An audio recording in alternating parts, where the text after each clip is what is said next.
आज का हमारा जो टॉपिक है उस टॉपिक का नाम है स्ट्रक्चर। मैं आपको बता दूं, structure is collection of elements of dissimilar data type stored in contiguous memory location. Structure एक ऐसी चीज है जिसमें हम अलग अलग टाइप की चीजें एक साथ, डिसिमिलर इसलिए बोला जाता है, अलग अलग टाइप की चीजें हम एक साथ रख सकते हैं। आपने देखा, हमने जब अरे पढ़ा था तो अगर हम बोलते थे इंट a ऑफ 10 तो सिर्फ हम इंटीजर ही रख पाते थे। अगर हम बोलेंगे कैर नेम ऑफ 20 तो मैं आपको बता दूं सिर्फ मैं क्या रख सकता हूं, कैरेक्टर ही रख सकता हूं। इस तरह से मैं कर सकता हूं। तो कहने का मतलब यह है कि अगर इंटीजर बोलेंगे तो इंट रखेंगे, कैरेक्टर बोलेंगे तो कैरेक्टर ही रख पाएंगे, अगर हम फ्लोट बोलेंगे तो फ्लोट ही रख पाएंगे।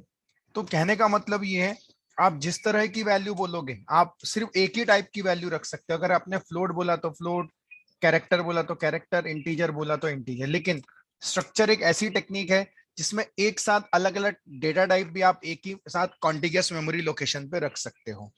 तो इसका सिंटेक्स कैसा होता है, अगर हम बात करें तो स्ट्रक्चर नेम और उसके बाद आता है डेटा टाइप एलिमेंट 1, उसके बाद होता है data type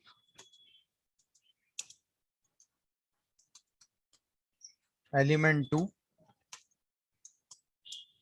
and so on. कितने भी आप रख सकते हो, एक नहीं दो नहीं, जितने आप चाहो उतने आप एलिमेंट्स को क्या कर सकते हो, डिक्लेयर कर सकते हो और रख सकते हो। ये होता है स्ट्रक्चर का डिक्लेरेशन।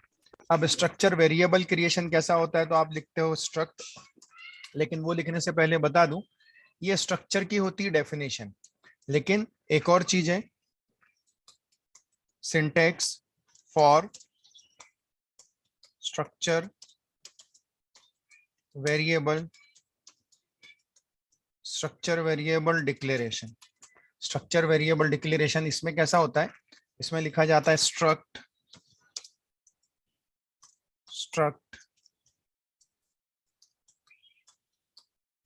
स्ट्रक्चर नेम और उसके बाद वेरिएबल 1 कॉमा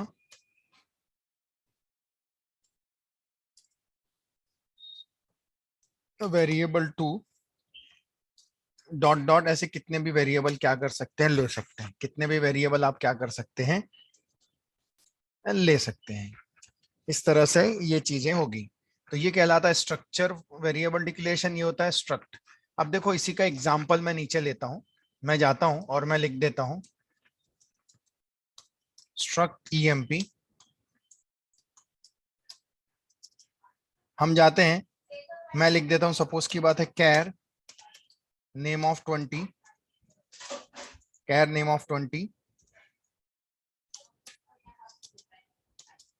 एज फ्लोट में बेसिक सैलरी। मैं आपको बता दूं, जब हम देखो ये हो गया स्ट्रक्चर का नेम और ये हो गया data type element 1, data type element 2, data type element 3। अब देखो सर, जब ये स्ट्रक्चर बनता है तो याद रखना स्ट्रक्चर कभी कोई बाइट नहीं लेता। स्ट्रक्चर जो लेता है वो लेता है 0 बाइट। स्ट्रक्चर जो नंबर ऑफ बाइट्स लेता है वो कितनी बाइट लेता है, वो 0 बाइट लेता है। स्ट्रक्चर कभी कोई बाइट नहीं लेता है, स्ट्रक्चर जो बाइट लेता है वो लेता है 0 बाइट। स्ट्रक्चर जो बाइट लेता है वो लेता है 0 बाइट लेता है।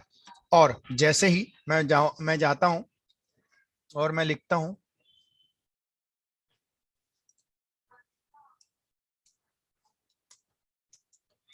Struct emp e1 comma e2, struct emp e1 comma e2 लिखता हूं।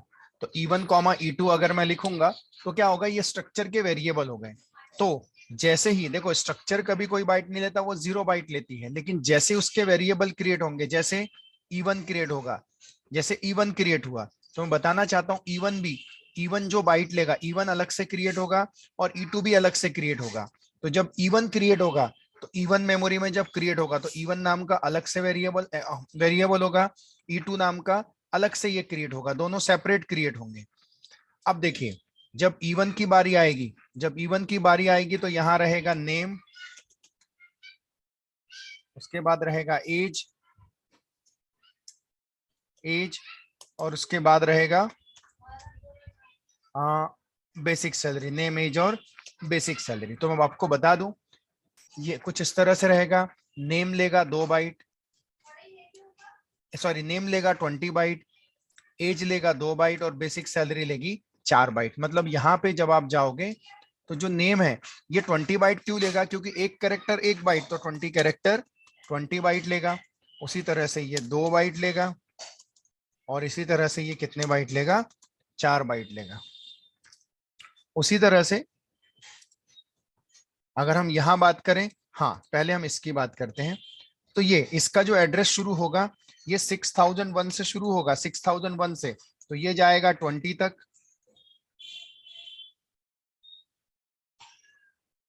6001 से शुरू होगा तो ये जाएगा 6020 तक, 1020 तक, और फिर शुरू होगा 21 से, तो ये 2 ही बाइट लेगा, ये 22 तक जाएगा।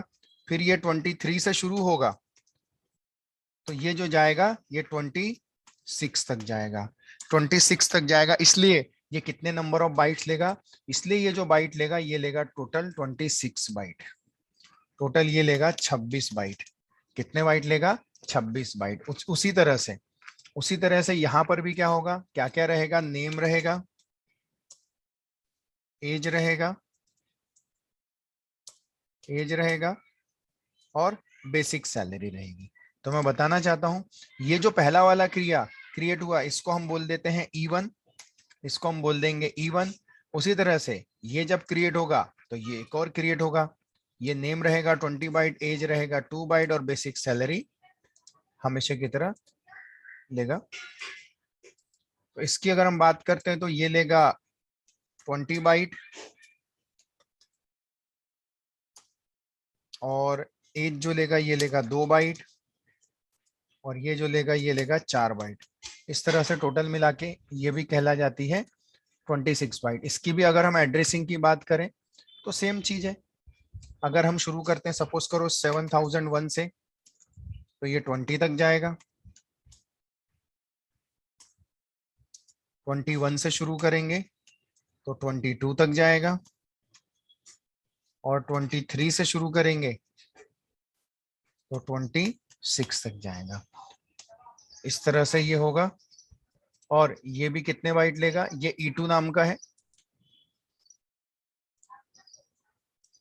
ये कितने बाइट लेगा, ये भी 26 बाइट लेगा और ये जो वेरिएबल है ये जाना जाएगा E2 के नाम से, E2 के नाम से जाना जाएगा। तो देखा, याद रखना स्ट्रक्चर कभी कोई बाइट नहीं लेता, लेकिन जो स्ट्रक्चर का वेरिएबल बनता है, जैसे E1 बना और E2 बना, तो मैं बताना चाहता हूँ E1 ने भी 26 बाइट लिया और E2 ने भी कितने बाइट लिया, 26 बाइट लिया। दोनों ने जो नंबर ऑफ बाइट्स लिए वो कितने लिए, 26 बाइट लिए, 26 बाइट लिए। ये भी 26 बाइट ले रहा है, ये भी 26 बाइट ले रहा है, 26 बाइट और वो भी कितने बाइट, 26 बाइट।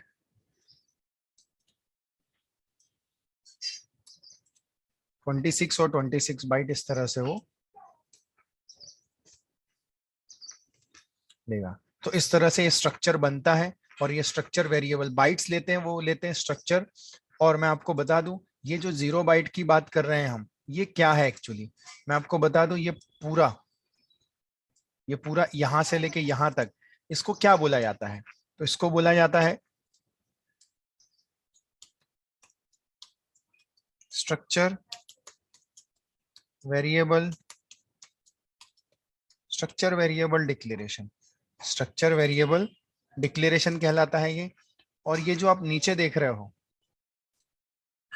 ये जो यहाँ एक्सट्रीमली सॉरी, हाँ मैंने गलत बताया, इसको हमें नीचे रखना था। ये कहलाता है स्ट्रक्चर वेरिएबल डिक्लेरेशन, ये कहलाता है स्ट्रक्चर वेरिएबल डिक्लेरेशन। और ये यहां जो देख रहे हो ये कहलाती है स्ट्रक्चर डेफिनेशन, कहलाती है स्ट्रक्चर डेफिनेशन कहलाती है। स्ट्रक्चर की डेफिनेशन कहलाती है। स्ट्रक्चर कभी कोई बाइट नहीं लेता, स्ट्रक्चर 0 बाइट लेता है। तो बाइट कौन लेता है? Structure variable. जितने वेरिएबल क्रिएट होंगे उतने नंबर ऑफ बाइट्स वो कंजम्पशन करेंगे। अब अगर आपको एक्सेस करना है तो एक्सेस कैसे करते हैं? जैसे फॉर एग्जांपल अगर आपको E1 के लिए एक्सेस करना है तो आप लिखते हो एक्सेस करने के लिए जैसे स्कैन एफ। अगर आपको स्कैन एफ करना है, मैं जाता हूं name percentage of S, age percentage of D, percentage of F, name age phone number. तो देखो E1 डॉट नेम ऐसा लिखा जाता है, M% कैरेक्टर में नहीं दिया जाता। अगर आप मतलब स्ट्रिंग में M% दो तो भी चलता है, नहीं दो तो भी चलता है। सेट ऑफ कैरेक्टर्स है ना, सिंगल कैरेक्टर होता तो M% देते, फिर उसके बाद M% of E1 dot age comma M% of E1 dot basic salary, E1 dot basic salary. ये E1 का हो गया। उसी तरह से E2 का करेंगे तो scan F percentage of S, percentage of D और परसेंटेज ऑफ एफ। तो हम जाएंगे E2 dot name comma M% of E2 dot basic salary comma M% of E2 dot age आएगा, E2 dot age comma M% of E2 dot basic salary. तो देखो पहला वाला जब स्कैन करेगा तो वो किस मेमोरी में जाके स्टोर करेगा? E1 में। जब सेकंड वाला स्टोर करेगा तो वो कहां जाके स्टोर करेगा? E2 में जाके स्टोर करेगा। ये होता है स्ट्रक्चर। इसीलिए आपने अरे पढ़ा, सेम टाइप के अरे एलिमेंट्स रख सकते हैं, लेकिन स्ट्रक्चर में आप एक ही स्ट्रक्चर में अलग अलग रख सकते हो। और देखो सारे के सारे कॉन्टिगियस मेमोरी लोकेशन पे है। कॉन्टिगियस का मतलब होता है वन आफ्टर अनदर, एक के बाद एक एलिमेंट क्या होते हैं मेमोरी में जाके स्टोर होते हैं, वो कहलाता है स्ट्रक्चर, वो कहलाता है स्ट्रक्चर। अब मैं इसका एग्जांपल लेता हूं, कंप्लीट एग्जांपल लेता हूं एक। मैं बोलता हूं define a structure which represents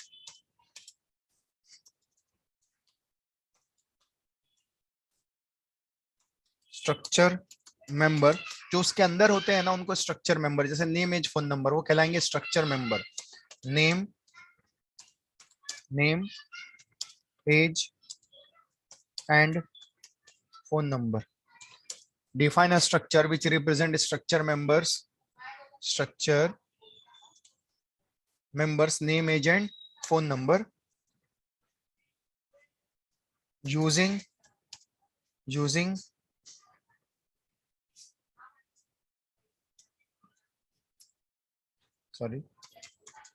implement the structure for to employee to read name, age and basic salary and also display it। और उसको क्या करो? डिस्प्ले भी करो। आपको एक स्ट्रक्चर बनाना है जिसमें नेम, एज और फोन नंबर रहेगा, जो क्या करेगा?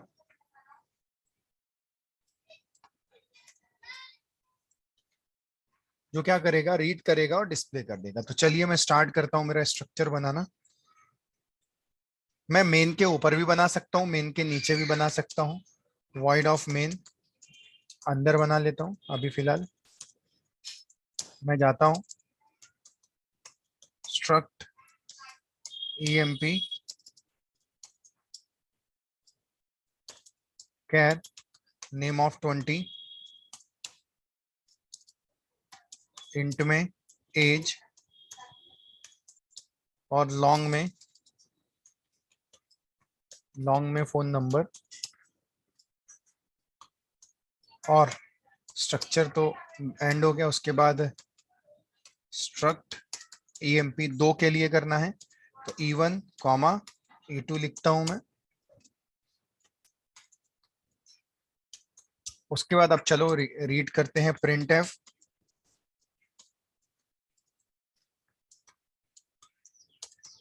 Enter the name age and phone number, name age and phone number, scan F, scan F,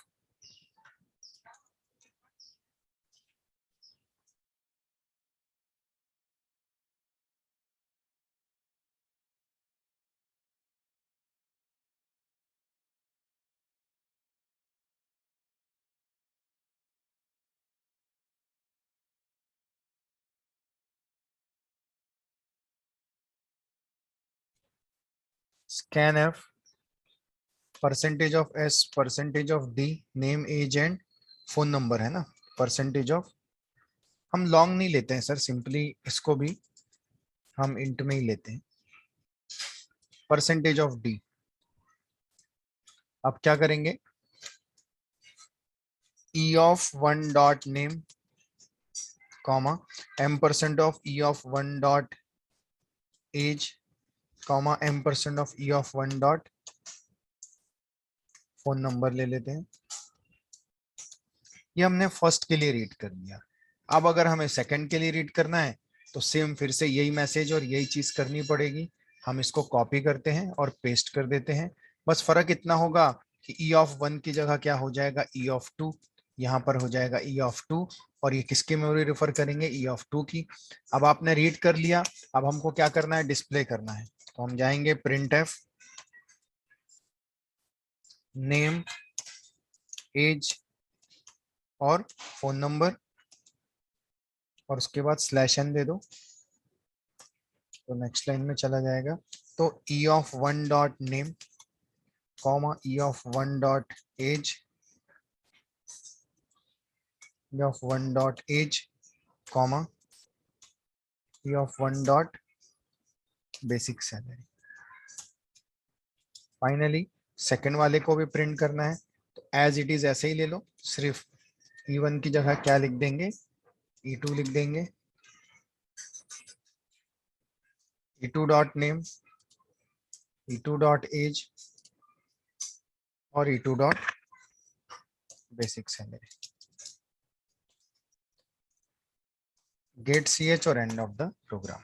तो आपने देखा सर मैंने किस तरह से स्ट्रक्चर का प्रोग्राम बनाया और इसको किया। अब मैं इस प्रोग्राम को रन करता हूं, तो मैं जाता हूं और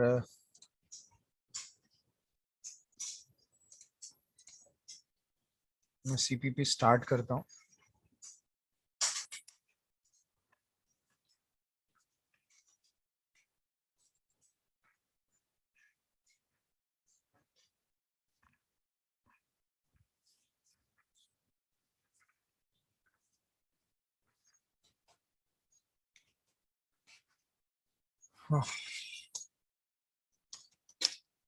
वॉइड ऑफ मेन से स्टार्ट करते हैं, struct emp char name of 20,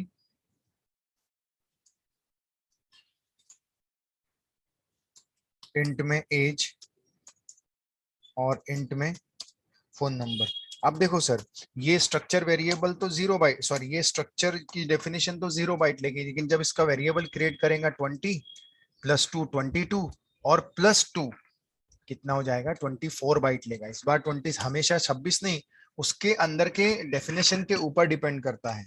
तो जब मैं जाता हूँ स्ट्रक्ट emp, e1 भी 24 बाइट लेगा और e2 भी 24 बाइट लेगा।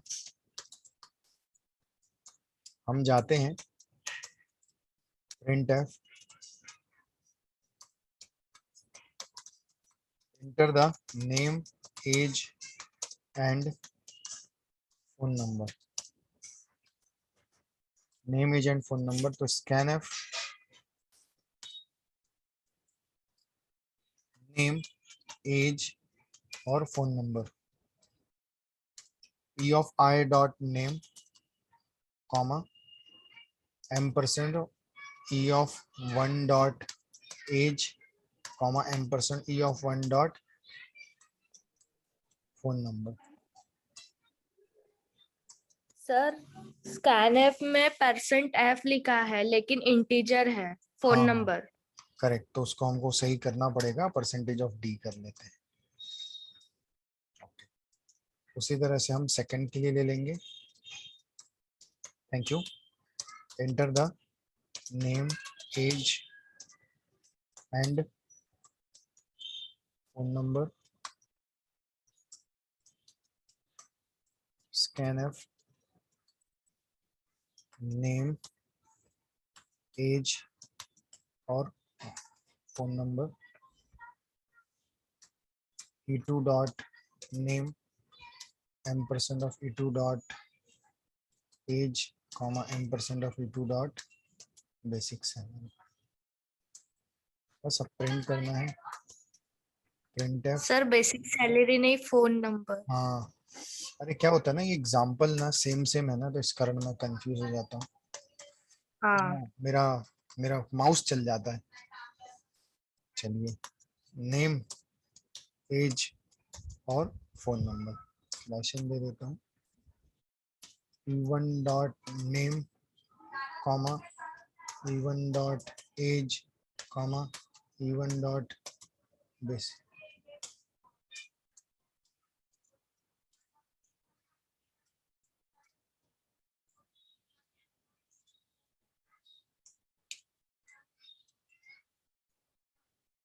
नेम एज और फोन नंबर।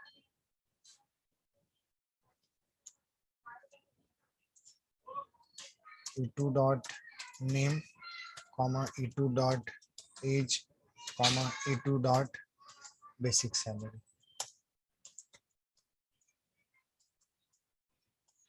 अब हम जाते हैं और हम लिख लेते हैं struct 1 डॉट सी लिख लेते हैं। yes. अब मैं रन करता हूँ। नेम एज और सॉरी फिर से वही गलती, फोन नंबर चलो मैं रन करता हूँ। नेम एज और फोन नंबर। सेकंड वाले का नेम एज और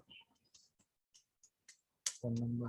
तो देखो जो मैंने रीड किया वो मैंने क्या कर दिया, डिस्प्ले कर दिया। इस तरह से रीड करेंगे और उसका फोन नंबर हम क्या कर देंगे, डिस्प्ले कर देंगे। तो ये इस तरह से चीजें होती हैं। सर सेकंड इसका सर हाँ बोलो ना। आउटपुट में सर सेकंड इसका फोन नंबर रॉन्ग आया है क्या? अच्छा रॉन्ग आया क्या? ठीक है हम हाँ, देख लेते हैं। सर वही हाँ। ठीक है, नेम एज और 1 2 3 4 5 6 ले लेते हैं। सेकंड का नेम एज और फोन नंबर 765432 1। दोनों के गलत आ रहे हैं ना। ओके गलत तो आएंगे ही, उतना बड़ा इंटीजर पार्ट है ना इसलिए नहीं चलेगा। क्योंकि बड़ी वैल्यू होती है ना, तो एक काम करते हैं बड़ा लॉन्ग इंट लेके देखते हैं। लॉन्ग इंट के लिए आई थॉट एलडी लगता है, मुझे भी याद नहीं। एलडी डिस्प्ले करने के लिए भी एलडी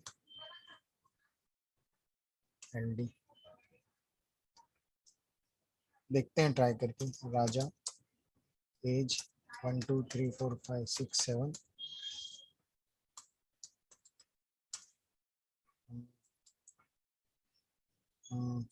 765432 1 आ गया सही।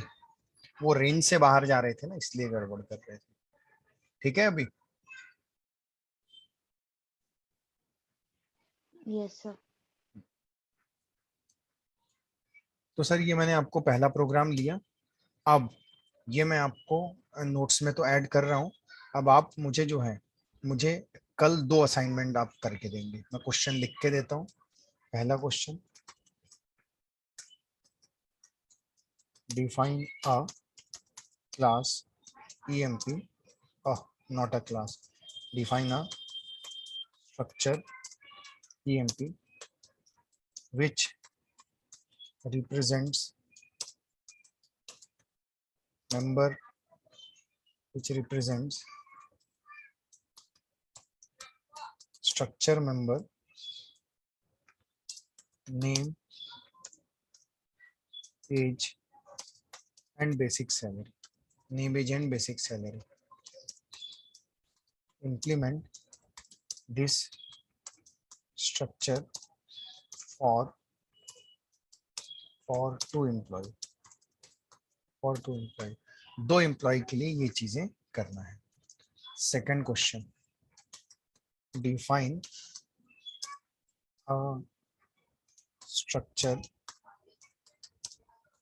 Student which represent structure member, roll number, name and marks of 3 subjects. जब marks of 3 subjects बोलेंगे ना, तो marks of 3 subjects में 3 वेरिएबल लेना, M1 लेना, M2 लेना और M3 लेना.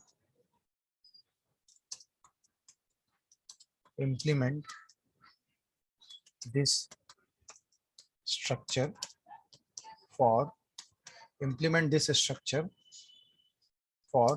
two student, दो स्टूडेंट के लिए इम्प्लीमेंट करना है.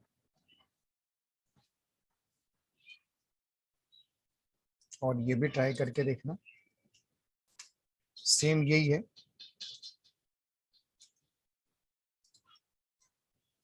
उसमें और चीजें ऐड हो जाएंगी.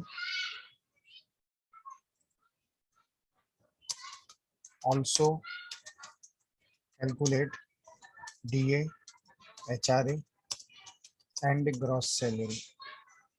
तो जो DA रहेगा वो बेसिक सैलरी का 10% रहेगा. HRA जो रहेगा वो बेसिक सैलरी का 15% रहेगा.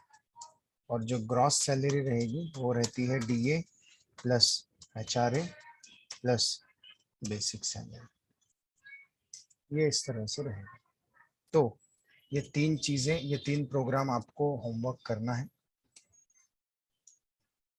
आप लोगों को ट्राई करना है.